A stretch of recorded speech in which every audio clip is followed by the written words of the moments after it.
Mheshimiwa Spika, asante sana. Mheshimiwa Spika, mimi nikitaka kuchangia hizi mada zenye ziko hapa, shida zetu wa Kenya ni politics. We politicize everything.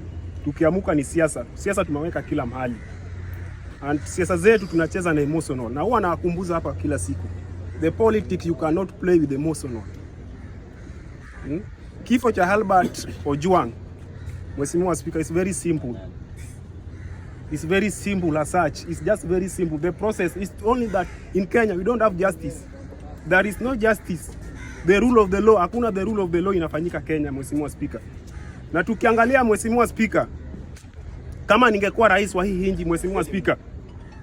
Mheshimiwa Spika, umujua kama ningekuwa rais wa hii nchi, Mheshimiwa Spika, the man want to heckle me, nataka nimuone na machangu nikiongea, Mheshimiwa Spika. Tumedia tuangalie huko. Mheshimiwa Spika, mimi nikiongea nikisema hivi, ningekuwa rais wa hii nchi leo hii, the process is just very simple. Wale waliotuma wale ofisi kwenda huko Homa Bay kuchukua Albert mpaka Nairobi, the case stand from there, Mheshimiwa Spika. Na rais kama anataka atengeneze jina lake leo hii, kuanzia the Inspector General Kanja, naibu wake wote wangekuwa wamesa resign, wako nje. Kama anataka ukweli, kwa sababu there is monkey business that is being played in the police sector. Kill and blame the president. Kill and blame the president. Let us be the sincerely honest, Mheshimiwa Speaker. Tukwe ukweli tu. Ndio maana mimi nasema tuache emotional. Kuna vitu zingine tu have to tumia ile kitu inaitwa IQ. Intelligent quotient. Lazima tutumie IQ. Tusiweke siasa kila mahali. There is a monkey business which is being played in the police sectors. Kill and blame them, Mr. President. Kill and blame them, Mr. President. Rais huwa anapata habari kama sisi saa zingine. Though akona powers, questions. Ndio maana tumemlaumu.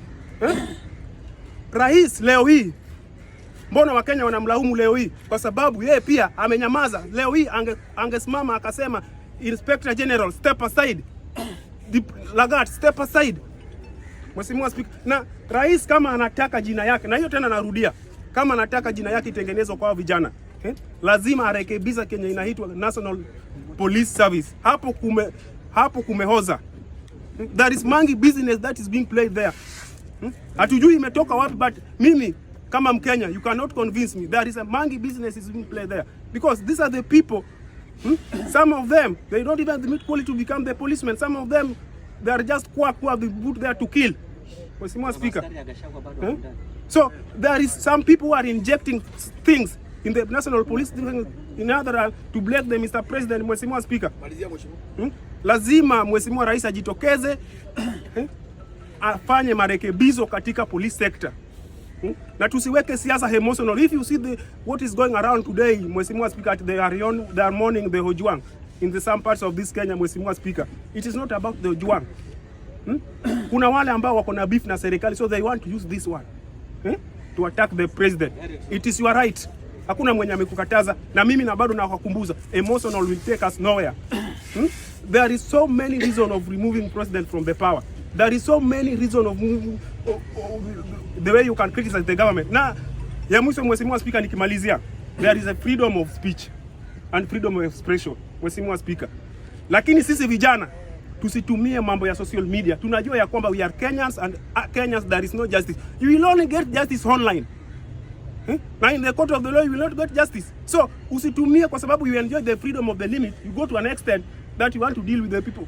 Usalama wako ni muhimu sana. Jua ukideal na mambo ya social media, wewe jiangalie huko nani anakulinda. You cannot always abuse somebody in the social media through defamation. In Kenya we have the courts. Kama unasuku ama kiongozi fulani ako corrupt, now you have the evidence. Go to the court, mstaki pale, mobilize, peaceful demonstrations against him.